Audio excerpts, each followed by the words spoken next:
দিনের ভিতরে কে কবার আলহামদুলিল্লাহ বলেছেন? জি বলেন না, একটু বলেন, একটু বলেন। অনেকবার হয়ে গেছে, কারণ সবাই কিন্তু হাত তুলতে পারলেন না, মানে বলেন না তো হাত তুলবেন কি করে? যারা একটু মসজিদ মুখী নামাজ পড়ে এরাই খালি বলে আলহামদুলিল্লাহ। বাকি লোক ভাই আমি দেখিনি, ভাই ওটা খায় না মাকে নিজেও জানে না।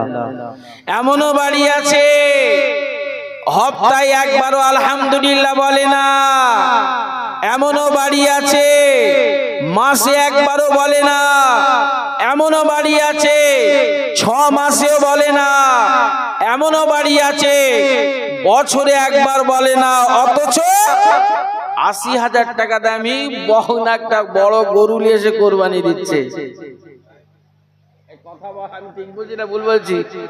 ও একবারও 80,000 টাকা দামি কোরবানি দিচ্ছে, ও শরীর পাক করাও জানে না। আচ্ছা লজ্জা লাগে না তো? কে দিতে বলেছে? শরীর পাক করা জানে না, 90,000 1,20,000 দেখাচ্ছে আমি ऐसा কোরবানি দাতা। জি আল্লাহ বলছে ওই গরু ছুঁড়ে তোকে মেরে দেবো। কথা বুঝতেছেন বাবা? ভুল বলছি না বাবা? আগে নিজে ঠিক হও, তারপরে গরুর পিছনে দৌড়বে। ছোট ভাই দিদি 50,000 নিয়ে আসে, মেজো ভাই 1.5 লাখ নিয়ে চলে এলো, উস্কানি চলছে, ও কোরবানি হবে? হবে না। সোনার চাঁদ মানে তাহলে আপনাকে আমাকে কি করতে হবে? আমার আল্লাহর শুকরিয়া আদায় করতে হবে সকাল থেকে সন্ধ্যা। কারণ আমার আল্লাহ বড় ভালোবেসে আপনাকে মুসলমান ঘরে আপনাকে পাঠিয়েছে, ঠিক কিনা বাবা? এটি হলো সবথেকে বড় প্রাইজ। চলুন তারপরে পরে আমাদের নবী সরকারে কায়নাত সৈয়দুল মুরসালিন খাতামুন নবিয়্যিন সৈয়দুল সাকলাইন জনাবে মুহাম্মদুর রাসূলুল্লাহ সাল্লাল্লাহু আলাইহি ওয়াসাল্লামের প্রতি অসংখ্য দরুদ নজরানা। সকলে বলি সাল্লাল্লাহু আলাইহি ওয়াসাল্লাম।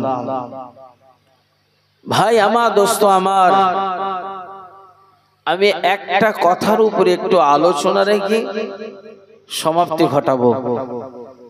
আপনাদের কিছু জিজ্ঞাসা করব, ওই জিজ্ঞাসার উপরে আমার একটু ওয়াজ নসিহত থাকবে। ভাই আমরা হলাম আখিরি নবীর উম্মত, নাকি গো? আল্লাহ পাক যত নবী পাঠিয়েছে সেই নবীদের নবী, শাহিনশাদের শাহিনশাহ, নেতাদের নেতা যিনি হলেন রাহমাতাল লিল আলামিন, সেই নবীর উম্মত আমরা, নাকি গো? ভাই সবাই একটু বলেন তো, আমরা আমার নবীকে কতটা ভালোবাসি? সবাই সবাই সবাই এই হাত তোলো ভাই, যারা হাত তুলছিল তোলো। সবাই ভালোবাসে অবশ্যই, হাত না পাও। মানে এখানে যে দেড়িয়ে মতে সেও হাত তুলেছে, যে ফজরের নামাজ পড়বে না সেও হাত তুলেছে, যা লোন চলছে সেও হাত তুলেছে, যে কোরআন পড়ে না সেও হাত তুলছে, যে মাজলিস বিরোধী সেও হাত তুলছে, জি যে হারাম খেয়ে বেড়াচ্ছে সেও হাত তুলছে। হাত তোলার কিন্তু অভাব নাই, শুধু এখানে নয়, বহু জায়গায় আল্লাহ ওয়াজ করাচ্ছে। জিজ্ঞাসা করি নবীকে ভালোবাসো কে কে? সবাই হাত তুলে দেখাই আমরা নবীকে ভালোবাসি, ঠিক কিনা বাবা? সবাই হাত তুলে অবশ্যই ভালোবাসেন। ভালোবাসার ভিতরে কোয়ালিটি কিন্তু 2 প্রকার। ভালোবাসার ভিতরে কোয়ালিটি কিন্তু আছে। একজন ভালোবাসে মুখ দিয়ে, আর একজন ভালোবাসে অন্তর দিয়ে। জোরে বলবেন না সুবহানাল্লাহ? এই অন্তর আর মুখ কখনো এক হয়? আমার আল্লাহ বলছে তোর মুখেরটা নেবো না, তোর অন্তরেরটাকে আমি নেবো। জোরে হবে না সুবহানাল্লাহ? আমি অন্তর নিতে পছন্দ করি। ভাই অন্তর ওয়ালা যেদিন হয়ে যাবে সেদিন আর মসজিদ ফাঁকা থাকবে না।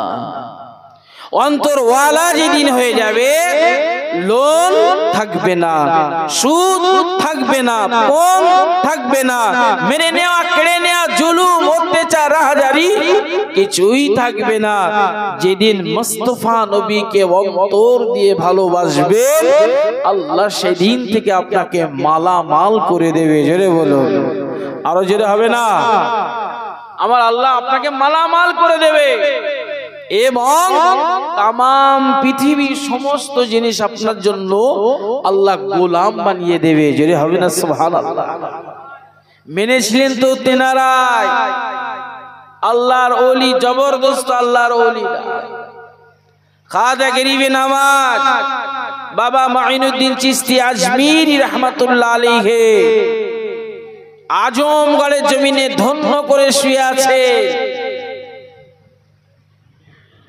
উনি যখন মদিনাতুল মুনাওয়ারায় এসেছিলেন, আমার নবী পাঠালেন, যাও হিন্দুস্তানে অর্থাৎ ভারতের জমিনে যাও। আমার নবী পাঠালো, এই ভারতের জমিনে খাজা গরিবে নওয়াজ হুজুর আসছেন। ইরাক, ইরান, পাকিস্তান, আফগানিস্তান, পাকিস্তান এমন করে তিনি দিল্লির জমিনে আসলেন। ভালো করে বুঝুন, আস্তে আস্তে তেনার সঙ্গী হয়েছিল 40 জন। কজন? 40 জন। একটু বুঝিয়ে দিচ্ছে আপনাকে, দেখুন 40 জন সাথী সঙ্গী হয়েছিলেন। আর ওই পিরিয়ডের রাজা ছিল পৃথ্বীরাজ। হুজুরের উপরে জুলুম, ইস্তিমার, রুলাত চাপাতে চাইলো। ভাই 40 জনকে নিয়ে এবং খাজা গরিবে নওয়াজ হুজুর একা 41 জন মানুষ ওই পিরিয়ডে পৃথ্বীরাজের লাখো সৈনিককে নাস্তানাবুদ করে দিয়ে এক জায়গায় তিনি দাঁড়িয়েছিলেন। জোরে বলুন, আরো জোরে বলে। ইমানি পাওয়ার কথা বুঝতে পেরেছো? আলোচনা আমার ওখানে নয়, আমি বোঝাতে চাইছি যে হুজুর একা ছিল 40 জনকে নিয়ে। ওই পিরিয়ডে এত জুলুম অত্যাচার নেমে এসেছিল, হুজুরকে এমনও বলেছিল যে আপনি সকাল হলে এই রাজস্থানের জমিনকে ছেড়ে চলে যাবেন। হুজুর এক বাক্যে বলেছিল, বাবা এই জমিন তোমার পৃথ্বীরাজের নয়, এই জমিন আমার আল্লাহর। জোরে বলুন, আল্লাহ তো ফয়সালা করবে আমি এখানে থাকবো কি না থাকবো, এই ফয়সালা আমার রবের হাতে, তোমার রাজার হাতে নয়।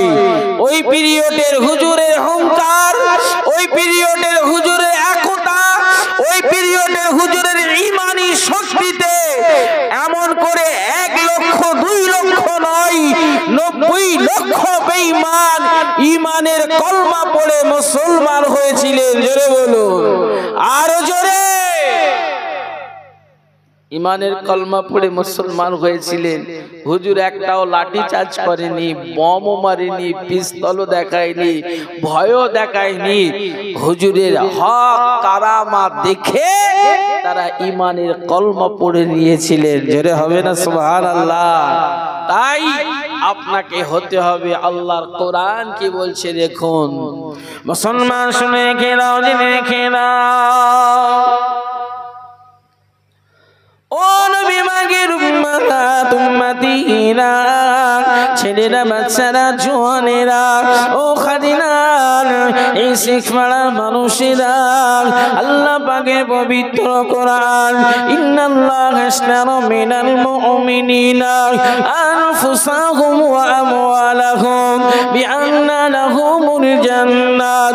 আল্লাহ পাকের পবিত্র কোরআন, যাতে কোনো ভুল নাই, যাতে কোনো ত্রুটি নাই, যাতে কোনো দোষ নাই, আল্লাহ পবিত্র কোরআনুল মাজিদে আমার আল্লাহ বলে, আমার বান্দারে, ও আমার বান্দা বান্দিরা, তোমাদেরকে মুমিন হতে হবে।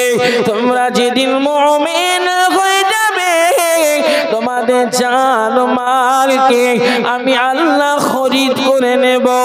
শর্ত হলো মুমিন হতে হবে। তোমরা যদি মুমিন হয়ে যাও, তোমাদের জান মালকে আমি আল্লাহ খরিদ করে নেব।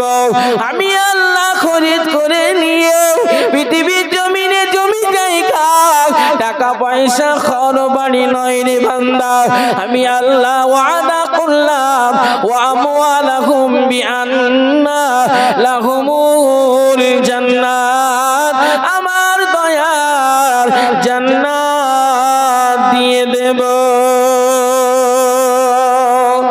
আর জোরে বলো সুবহানাল্লাহ।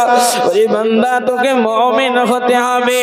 ও নবী মাগের উম্মত উম্মতিরা, মুমিন হতে গেলে সন্ধ্যাবেলায় ওই বাজারে গিয়ে নয়, মুমিন হতে গেলে রাত 10টার সময় ব্রিজে গিয়ে নয়, মুমিন হতে গেলে রাত 2টার সময় বাগনানে গিয়ে নয়, মুমিন হতে গেলে আল্লাহ হুকুম আছে রে বাবা, দিনে 5 ওয়াক্ত নামাজ 5 12 12 মিনিট করে হিসাব করলে 1 ঘন্টা হয়। 12 মিনিট করে যদি বান্দা আল্লাহর মসজিদে গিয়ে দেয় সময় 1 ঘন্টা হবে রে বাবা। এই 1 ঘন্টা যদি আল্লাহর হুকুমকে যদি আপনি আর আমি যদি প্রাধান্য দিই, যদি মেনে নিই, আদায় করতে পারি, আমার আল্লাহ তো আদা করেছে বান্দারে আমার সর্বোপরি ইবাদত হলো আফজালুল ইবাদাতি ইবাদাতিস সালাহ। তুমি যা কিছু ইবাদত করবে, তোমার ইবাদতের ভিতরে যদি নামাজ যদি না থাকে, কোন ইবাদত কাজে আসবে না। কি 80,000 টাকা কোরবানি, কি 1.5 লক্ষ টাকা কোরবানি, কি 2 লক্ষ টাকা কোরবানি, তোর ভিতরে যদি নামাজ যদি না থাকে, তোর ভিতরে যদি কোরআন যদি না থাকে, তোর ভিতরে যদি আমার নবীর মহব্বত যদি না থাকে, 80 নয় রে বাবা, 80 লাখ টাকা দিয়ে যদি কোরবানির গরু নিয়ে চলে এসো, ও কোনো কাজে আসবে না। আগে নিজের দিলটাকে পরিষ্কার করে নিয়ে আল্লাহর ঘরে ধাবিত হও। যদি হতে পেরেছো, মদিনাওয়ালার পছন্দনীয় হয়ে যাবে। আর মদিনাওয়ালার পছন্দনীয় যেদিন হয়ে যাবে, আমার মদিনার নবী আপনার জন্য সুপারিশ করবে। যদি হবে না তো মিলেমিশে হবে না, নারাই দেখবে। মদিনাওয়ালা নবীর প্রেমিক হতে হবে, ঠিক কিনা বাবা? জি, প্রেমিক হও। তা বলে ভিতরে তোমার কালো, সুমুখে তোমার ভালো না। জি, তোমাকে সাদা সর্বদাই ভেতরটাকে পরিষ্কার রাখতে হবে, ঠিক কিনা বাবা? এমনও মানুষ আছে, হুজুর আসসালামু আলাইকুম, আসসালামু আলাইকুম, যাওয়ার পর পিছনে মানে হারামিটা গাল দিচ্ছে। কত বুঝতেছি এরকম কত মাল আছে যে এর ভেতরে নেই তো সেসব মাল। আমি আপনাদের কাছে নতুন এসেছি, যাও বলেন, বলবেন, কোনো অসুবিধা নেই। কথা বুঝতে হয়েছে ভাই? মোহাব্বত করতে হবে কাকে? মদিনার নবীকে। মদিনার নবীকে যদি মোহাব্বত করে, সব ইবাদত আল্লাহর দরবারে কবুল হবে। ভাই, আমার নবীকে মোহাব্বত না করলে কোন ইবাদত কাজে আসবে? জি, হ্যাঁ, আপনি নামাজ পড়বেন, জোহরের 4 রাকাত সুন্নত না পড়ে আপনি জোহরের ফরজ খালি পড়বেন, হবে? জি, 4 রাকাত সুন্নত আপনাকে পড়তে হবে, ঠিক কি না বাবা? তাহলে রাসূলকে আপনাকে ভালোবাসতে হবে। রাসূলকে ভালোবাসার অন্তর তৈরি করুন, এখনো নাই বাবা। আমরা নবীকে ভালোবাসি, আর কতটুকু ভালোবাসি আর বাসি না, লাস্টে একটু মনে করে দেবেন, ঠিক লাস্টের দিকে বলে আমি চলে যাব। কথা বুঝতে পারছেন? ও মিলিয়ে দিয়েও চলে যাব যে কতটুকু মিল হয়েছে। মদিনার নবীকে ভালোবাসতে হবে, অন্তর দিয়ে ভালোবাসতে হবে। আহা, রাসূলকে ভালোবেসেছিলেন তারাই। ভাই, গায়ের রং কালো, গায়ের রং কালো, এ ঠোঁটটা ঝোলা, এ ঠোঁটটা ঝোলা, কথা বলতো তোতলা। আমার নবীকে কত মহব্বত করতেন। হাঁটতেন যখন পায়ে থপ থপ করে আওয়াজ হতো, খাটো মানুষ, নাম ছিল হযরতে বেলাল রাদিয়াল্লাহু তাআলা আনহু। ভাই তেনার গায়ের রং কিন্তু কালো, মন ছিল তেনার ভালো, ঠিক কি না বাবা? আমাদের গায়ের রং হয়েছে ভালো, মন হয়েছে কালো। আর হযরতে বেলাল রাদিয়াল্লাহু তাআলা আনহু হাবশীর মানুষ, উমাইয়ার বাড়ির কৃতদাস। যে উমাইয়া আমার নবীর জানে দুশমন, আমার নবীকে দেখে গালিগালাজ করত, আমার নবীকে দেখে ইস্তিমা রুলার, আমার নবীকে দেখে রাস্তার মধ্যে ইট পেটকেল ছুড়তো, আমার নবীকে কত না ইনকার করত, তাহার ঘরে কৃতদাস হলো বেলাল। বেলালের কাজ হলো একটা বাগানের ভিতরে যে কিছু গাছে পানি দেওয়া, গাছভাল দেখভাল করা। ভালো করে শোনো বাবা, হযরত বেলালের ইতিহাসটা একটু শুনুন। রাসূল মুহাব্বতটা আমার বলা উদ্দেশ্য, মুহাব্বত আগে শুনতে হবে। কারণ আমার আগে যিনি প্রবীণ আলেম আপনাদের সব ভেঙে ফুটে বলেছে, আমি একটু মুহাব্বতের কথা আপনাদেরকে বলছি, কথা বুঝতে পেরেছেন ভাই? হযরতে বেলাল রাদিয়াল্লাহু তাআলা আনহু ওই বাগানের ভিতরে তিনি বেশ কয়েকটা গাছ দেখভাল করে, গাছে পানি দেয়। আর সূর্য ডোবা ডোবা হবে, আবার তিনি বাড়িতে চলে যাবেন। যে কিছু পাত্রই খাবার দেবেন, ওই খাবার খেতে হবে। গাছে কিছু পানি না দেওয়া হলে তার জন্য মারও খেতে হবে এবং খানাও বন্ধ হয়ে যাবে। কারণ গোলাম কথা অনুযায়ী কাজ করতে হবে। ওই বাগানের ভিতরে বসে বসে ভাবতে ভাবতে তিনি ভাবছেন যে আমি আর কতদিন বাঁচবো আল্লাহ, আমি মরে যাবার আগে অন্তত মুস্তাফা নবীকে দেখে যেন আমি মরতে পারি, আমার নবীকে দেখে যেন আমি মরতে পারি। এই ভাবনা চিন্তা ভাবনা নিচ্ছে, বসে আছে। মুসলমান শুনে গেলেন, ও নবী পাকের উম্মতিরা, ছেলেরা বাচ্চারা জওয়ানেরা, আমার নবী মক্কা মুআজ্জামায় অলিতে গলিতে যখন ঘুরতেন, আমার নবী মক্কা রাস্তাতে যখন ঘোরাঘুরি করত, দিনের দাওয়াত যখন নিয়ে যেত, আবু জাহাল স্বীকার করেছিল, আবু লাহাব স্বীকার করেছিল, উতবা সাইবা এমন করে তারা অস্বীকার করেছে। আমার নবী যে রাস্তা দিয়ে কেটে কেটে যেত, ওই রাস্তা দিয়ে দীর্ঘদিন পর্যন্ত আমার নবীর শরীর মোবারক থেকে মিশকে আম্বার ঘেরান বার হতো। মায়ার নবী আমার জনাবে মুহাম্মদুর রাসূলুল্লাহ সাল্লাল্লাহু আলাইহি ওয়াসাল্লাম, নবী আমার এই রাস্তা দিয়ে আসছেন। হযরত বেলাল রাদিয়াল্লাহু তাআলা আনহু ওই বাগানের ভিতরে অপেক্ষায়। এই সময় হযরত বেলালের নাকে যেন একটা ঘিরান, মিশকে আম্বার ঘিরান যেন বয়ে বয়ে যেন আসে, বাতাসে সঙ্গে মিশকে আম্বার ঘিরানটা যেই না বয়ে বয়ে আসে, এই সময় হযরত বেলাল বাগানের ভিতর থেকে কাজ কাম ছেড়ে দিয়ে বাগানের এক ধারে দাঁড়িয়ে আছেন। না না না, এই দিক থেকে যখন ঘিরানটা বাতাসের সঙ্গে আসছে, মনে হয় আমার নবী এই রাস্তা দিয়ে আসছে। হযরত বেলাল ওই জায়গায় দাঁড়িয়ে অপেক্ষা করলো। হযরত বেলাল এক বাক্যে বুঝে নিল, এই ঘিরান নিশ্চয়ই আল্লাহ অন্য কোন নবীকে দেয় না, এই ঘিরানটা কেবলমাত্র আখিরি নবী রাহমাতাল লিল আলামিন আমার নবীকে আল্লাহ দিয়েছে। হযরত বেলাল রাস্তায় তিনি দাঁড়িয়ে আছেন। এই সময় দেখা যায় আমার নবী নূরের কদমে যখন আস্তে আস্তে বেলালের কাছাকাছি, বাগানের কাছাকাছি যেই না আসে, হযরত বেলাল আমার নবীর আবেগে, আমার নবীর মুহাব্বতে, আমার নবীর ইশকে দেওয়ানাই আমার নবীর কদমটাকে জড়িয়ে ধরেছে। এই সময় আমার নবী যেই না তুলে বলল, ও বাবা বেলাল, কি ব্যাপার, তুমি এখানে কেন? হুজুর আমি এই গোলামে, এই বাড়িতে আমি বাগানওয়ালার বাড়িতে আমি কাজ করি হুজুর, রাসূল, আমি দীর্ঘদিন অপেক্ষায় ছিলাম, আপনি আমার সম্মুখে যখন আসবেন, এই রাস্তা দিয়ে যখন আপনার সঙ্গে আমার দেখা হবে, হুজুর আপনার হাতে হাত দিয়ে ঈমানি কালমা পড়ে মুসলমান হয়ে যাব। ঈমানে কালমা পড়ে মুসলমান হয়ে যাব। আমার নবী বিলালকে বলছে, বিলাল তুমি যে আমার হাতে হাত দেবার পরে যে কলমা পড়বে, তোমার উপরে কিন্তু জুলুম আসবে, অত্যাচার আসবে, তোমার উপরে কষ্ট আসবে, সহ্য করতে পারবা তো?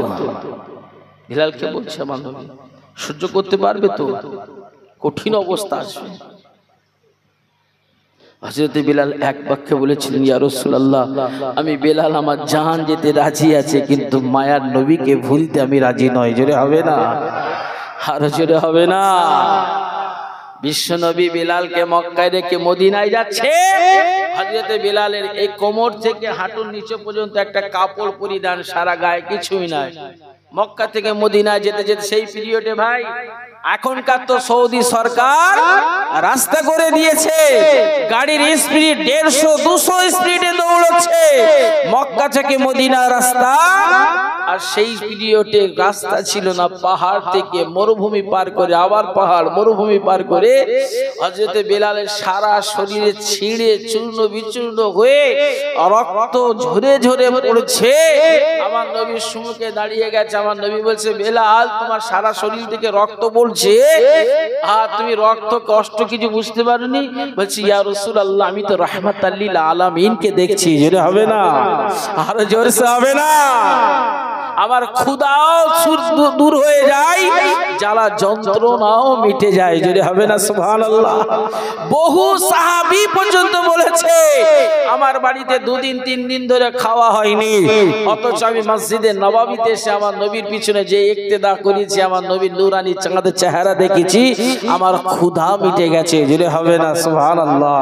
সেই নবী কাদের নবী গো? আমাদের নবী, আমাদের নবী। কারণ আমরা মুসা নবীর উম্মত নয়, ঈসা নবীর উম্মত নয়, দাউদ নবীর উম্মত নয়, ইহয়া নবীর উম্মত নয়। আমরা হলাম নবীদের নেতাদের নেতা, সেই নবী যেই নবীকে আমার আল্লাহ দয়ার জান্নাত ওপেনিং হবে মুস্তাফা নবীকে দিয়ে। জোরে হবে না? সুবহানাল্লাহ। আদম নবী তো বহু আগে এসেছে, আদম নবী পৃথিবী থেকে চলে গেছে, কিন্তু আদম নবী তো আমাদের আদি পিতা, সে তো আগে দয়ার জান্নাতে যাবার কথা।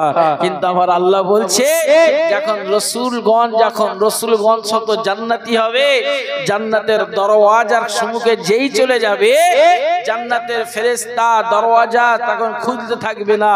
কারণ ওই সময় ফেরেশতা সবগণ দেখবেন তাম পৃথিবীতে যত নবী আছে সব নবী কিন্তু পৌঁছে যাবে।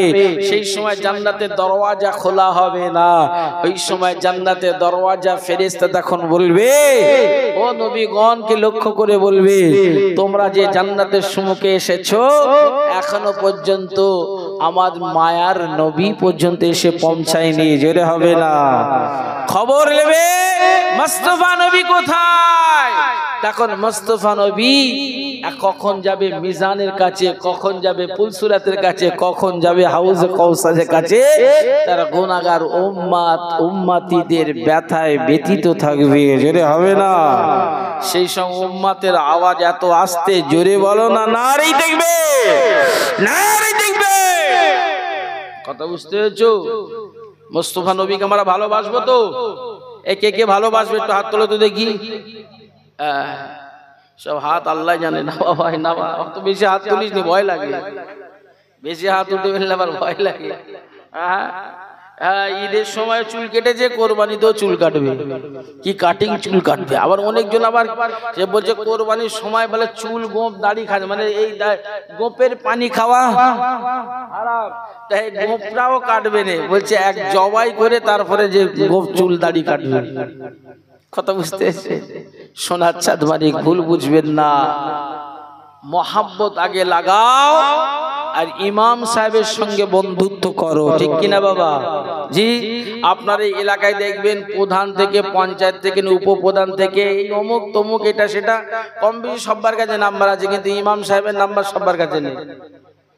কথা বুঝছেন? ইমাম সাহেবের নাম্বার সবার কাছে থাকে না। কবে ইমাম সাহেবকে তাড়াবো, তাড়ানোর চিন্তা ভাবনায় এর তার ওর নাম মারলে কি ধান্দা রেখেছে যে সোনার চাঁদ মারি, ভুল বোঝো না মুসলমান। শুনে রেখে না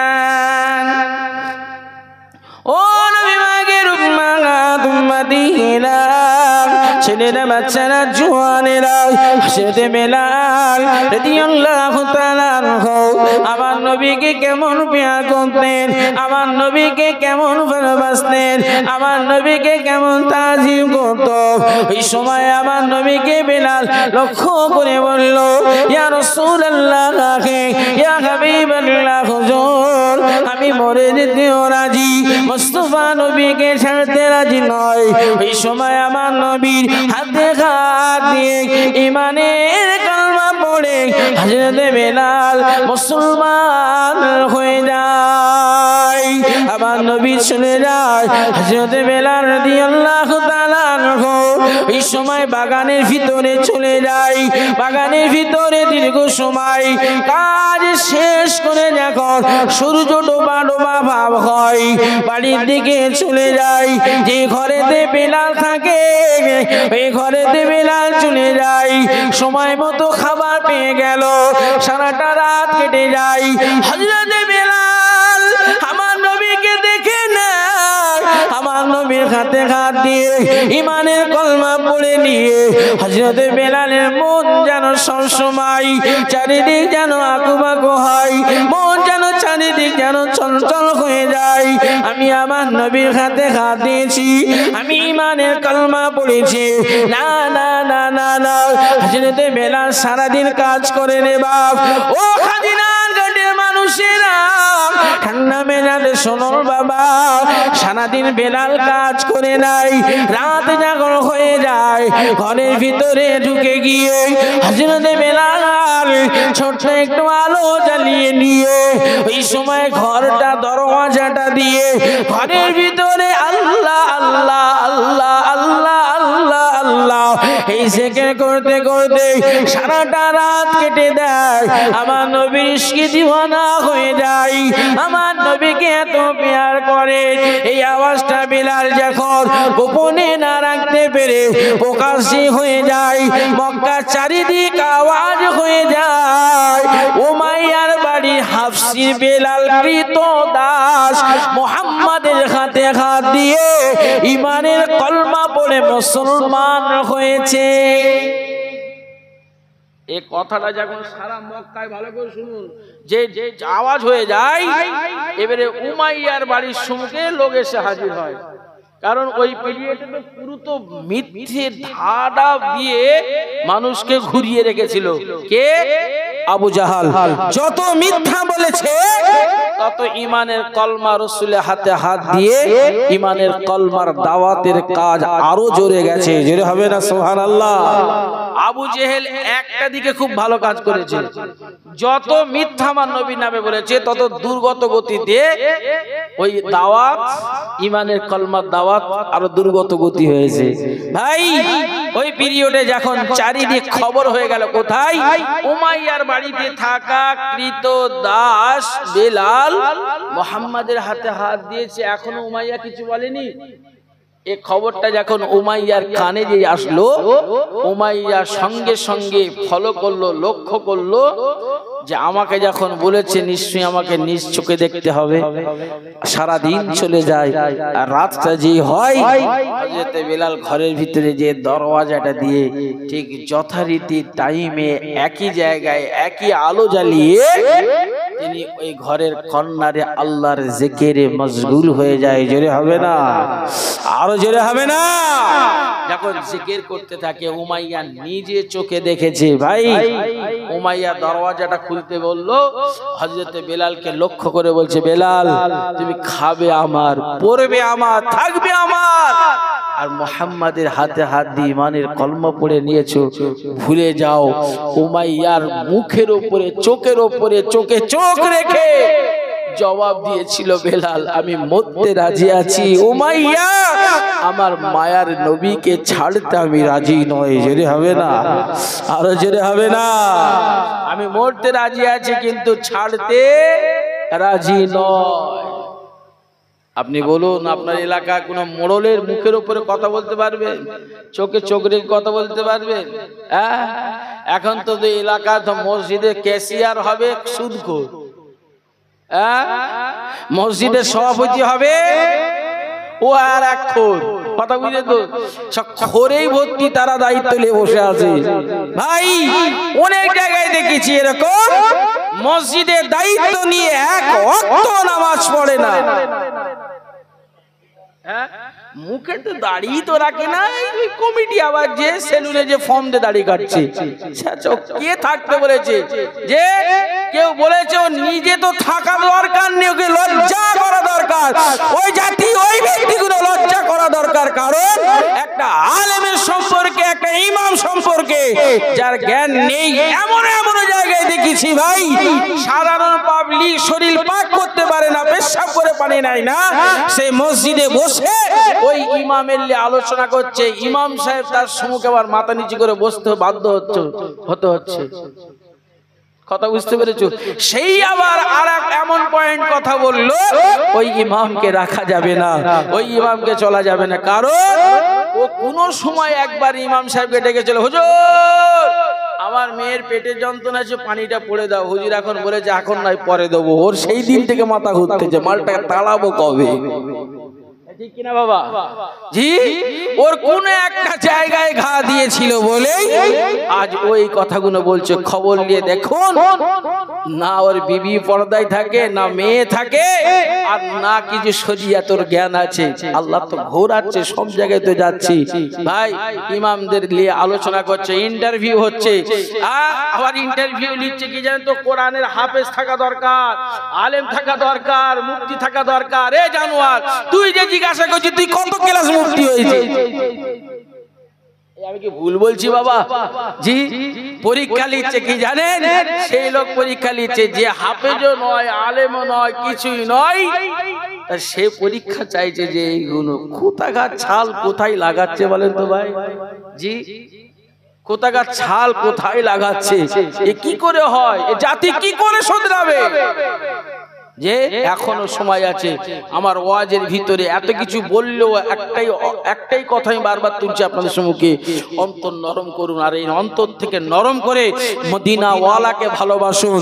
মদিনা ওয়ালাকে যদি না বাঁচতে পেরেছে, এহকাল পরকাল কোনো কাজে আসবে না। আপনি সেই ফুরফুরা করুন, তাবলীগ করুন, হাক্কানি করুন, আর যেই সাহেবই হন না কেন, আপনার ভিতরে মদিনা নবীর মোহাব্বত যদি না থাকে, আপনার কোনো কাজে আসবে না। মদিনা নবীর মোহাব্বত হলে মাথায় টুপি উঠবে, তা নামবে। বলো এর বেলা আসতে হচ্ছে কেন?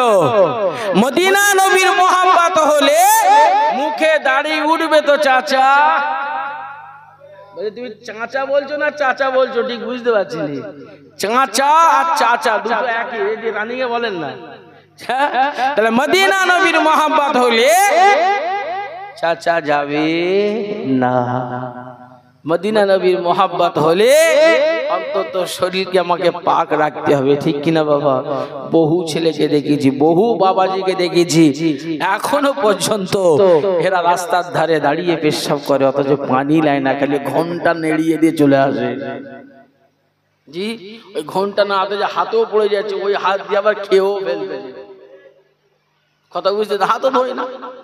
জি, ওই মালটা আবার এই জলসার কমিটি হয়েছে, ওই আবার হুজুরকে নজনারা গুনে দেবে। কথা বুঝতে যে বাবা? মুসলমান শুনে গেলেন, রেখে নেন ও নবী মাগের উম্মত উম্মতিরা, ছেলেরা বাচ্চারা জওয়ানেরা, দিল নরম করুন, মুহাব্বত লাগান, আলেমে দ্বীনদেরকে মুহাব্বত করুন, ইমাম খানদেরকে মুহাব্বত করুন, যারা আপনার হওয়াতে আপনার জন্য দোয়া করেছিল, আপনার মুসিবতের জন্য যারা দোয়া করেছিল, আপনি যেদিন মারা যাবেন সেই দিন আপনার সম্মুখে খাটিয়া নিয়ে যিনি জানাজা পড়ে আপনার জন্য দোয়া করবে রে বাবা, কবরে শুইয়ে দিয়ে সেদিনও যিনি দোয়া বলে দেবে বিসমিল্লাহি ওয়া ফি সাবিলিল্লাহি ওয়া আলা মিল্লাতি রাসূলুল্লাহ। যদি আজ আমরা নবীকে যদি মুহাব্বত যদি করি, আর নবীকে যদি ভালোবাসি, নবীর কাতারে তো আমাদেরকে রেখে দিয়ে আসবে। যদি নবীর প্রতি মুহাব্বত যদি না করি, কোনো কাজে আসবে না রে বাবা। রাসূলকে মুহাব্বত করো, দিল উজাড় করে মুহাব্বত করো। ওয়াজ শোনার অভাব নাই, পাড়ায় পাড়ায় গ্রামে গ্রামে, এ পাড়ায় ও পাড়ায়, সে পাড়ায় এ তালায় ও তালা সে তালায়, এমন করে প্রচুর ওয়াজ হয়। ওয়াজ খালি শুনি আমরা। ওয়াজ নামে সন্ধ্যা থেকে বিরাট মেলা হুড়োহুড়ি হতে থাকে রে বাবা। আজ আমরা মেলাতে আমার বাড়ির যুবক মেয়েটা ড্যাং ড্যাং করে বেহিয়ার মতো ঘুরে বেরিয়েছে রে বাবা।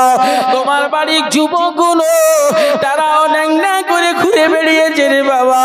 আজ আপনি আল্লাহ খাল্লা মাথায় টুপি দিয়ে আল্লাহর ওলি সেজে এখানে বসেছো, আর চোখ দিয়ে টপ টপ করে হাউ হাউ করে কেঁদে কেঁদে দোয়া করছো। তার আগে তোমার ছেলে আর তোমার মেয়েটা 4.5 ঘন্টা জেনা লিপ্ত গোনা করে বসে আছে। এই কথা বোঝে না কেন এরা? আমি কি ভুল বলছি নাকি বাবা? তোমার বাড়ির ছেলে আর তোমার বাড়ির মেয়ে। আমি তো রাস্তায় আসতে আসতে কত আইসক্রিমের কাগজ দেখতে পেলাম। ওরা কি মাদর খেয়ে গেছে না হনুমানে খেয়ে গেছে? কি কুঠুম এই ছেলেদের ভাই। সন্ধ্যেবেলা এলে আমি আবার ঠালা খেয়ে ঢুকতে হতো। আমি রাত্রি 11টায় এসে আমি আর ঠালা খাইনি, মাল সব লিবড়ে গেছে। কথা বুঝতে পেরেছেন? কত বুচকালার কাগজ পড়ে আছে, আইসক্রিমওয়ালার কাগজ পড়ে গেছে, কত কি বসে আছে ভাই। তাহলে নিশ্চয়ই তোমার বাড়ির ওই যুবতী মেয়েটা, তোমার বাড়ির ওই যুবক ছেলেটা সন্ধ্যাবেলায় ঘুরেছে, কতই না কথা বলেছে, কতই না হুড়হুড়ি করেছে, আর তুমি মাথায় টুপি দিয়ে এসে এখানে বসে দোয়া করছো। আল্লাহ আল্লাহ গো, কি হবে আল্লাহ? আপনি বলুন, পিছনে প্লাসটা জুড়তে হবে তো, ওটাকে জুড়লে এইদিকে তো হয়ে গেল। জি সোনার চাঁদ মালিক, ভুল বুঝো না, আমি একটু তুলে ধরছি বাবা। কারণ আমাদের সমাজে আজ এই হুড়ুহুড়ি বিরাট হয়ে গেছে। ওয়াজ শোনার অভাব আছে? হ্যাঁ, বাগনান থানায় হাজার হাজার ওয়াজ হয়। বাগনান থানায় এখন এ পাড়া ও পাড়া, এ তালায় সে তালা, মসজিদ মাদ্রাসা, এখানকার ঈদগাহ, প্রচুর ওয়াজ হচ্ছে ভাই। ওয়াজ নাম করে রাত্রি 11টা পর্যন্ত একটা বিরাট হুড়ুহুড়ি হয়, ঠিক না বাবা? তাহলে যদি আমার সন্ধ্যা থেকে শুরু করে রাত্রি 11টায় মিটিয়ে দিই, 12টায় মিটিয়ে দিই, তাহলে আজ হুড়ুহুড়িটা আর হয় না। অনেক জায়গায় কমিটি বলে হুজুর ওইগুলো না দিলে আমাদের আবার কিছু টাকা ওঠে না। কথা বুঝছেন? বলে ওইগুলো দিতে হয়। শোনাচ্ছেন মানে ভুল বোঝো না আমায়। এই আমি কি আলোচনা ভুল করছি বাবা? হ্যাঁ, চলবে চলবে চলবে তো। এ চলবে, কে কে একটু হাত তোলো দেখি বাবা। নারে তাকবীর। চলার আওয়াজ এরকম নাই, দোয়া করে দি। আমার ময়না চাচা কই?